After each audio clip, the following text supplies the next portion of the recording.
we have to train our model on a data set which can predict whether a customer can book a room or cancel it. So we have been given the data set. It looks like something like this with different parameters. You can see the data types of these parameters, right? And how many values are there. You can also see. You can uh, check the statistics using the scribe method. You can also check for the null values, and particularly for which of the features have the null values. You can we have just categorized this numerical features and categorical features. After this, we can handle the duplicates, and then we can also visualize using the matplotlib on the numerical features. Um, you can also like see the um, this thing distribution of the booking status, how many are the 0 and 1. So in our given data set, more are the 0 bookings. So then this is one of the scatter plot. Just I tried to see booking status versus price, how it looks. It is very important that you fix the outliers in your uh, data set. So it can be done using multiple ways. IQR is also one of the method. Interquartile range you can see, which can tell you uh, which can help you uh, to find out the outliers, and also you can plot the box plot. What I did, I tried to using this code. I went through all the features, and I for each of the unique value, I see how many value counts are there, because there are features are not too much. It is like less than around 10 only. So I see, okay, these features are there, and in these each of these features, this particular value has very high values. For this kind of the values are there. For example, in the children, mostly are the 1 2 3 0 1 2 3, but then there are also 9 and 10 are also there. So I replaced these 0 9 and 10, right, with the mode. And then if you see, the unique values left in children is 0 1 2 3 only. So this way you can fix the outliers. Then I also tried to little bit refine the arrival date by extracting year, month, date, and weekdays, and accordingly setting my numerical columns. After that, I have scaled my numerical features and encoded my categorical features. I have pre-processed using the column transformer for the numerical and categorical features.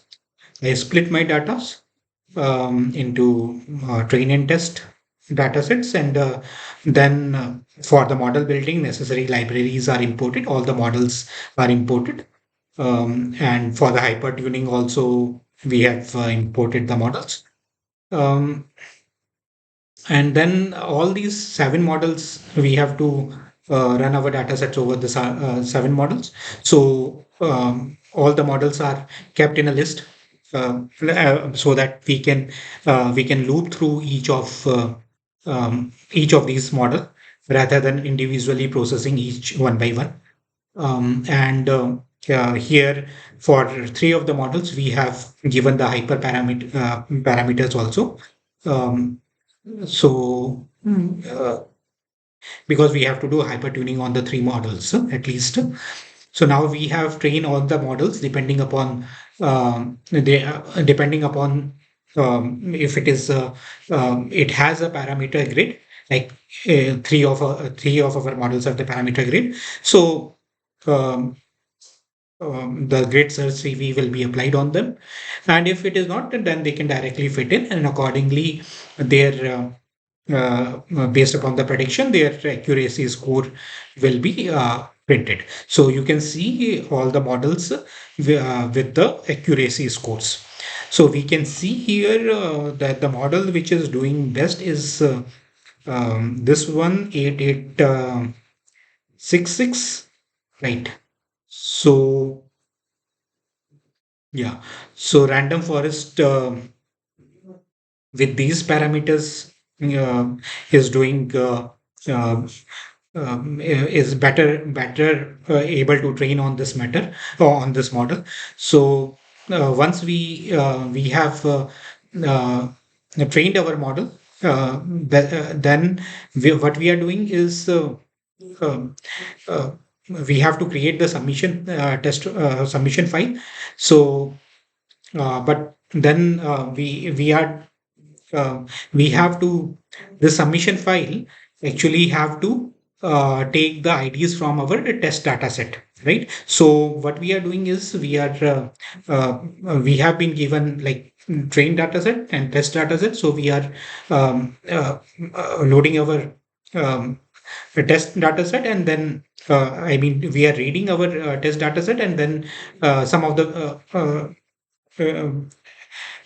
changes that we have done in the train data set. Similar things we are doing with the this test data frame, and we again training that uh, this test data set with the best model that has been predicted above. So best model is already we have shown above, right? So if you can see, yeah. So this is the random forest is the our best model. We already feeding uh, taking it, right. And yeah, if you have to see where is actually our best model, so you can see. So each of this loop we are updating this best model, right? So that at the finally our best model will hold whichever is the best model, and on that model we are training this test data set also. Once we have done, we have to submit in this manner, using IDs and booking status. So IDs are already there in the test data frame, and the booking status is what we have predicted. So this thing we are changing to CSV file, and then we are uploading uh, and submitting for getting the score, prediction score, or on the leaderboard what score we are getting, right? That's all. Thank you very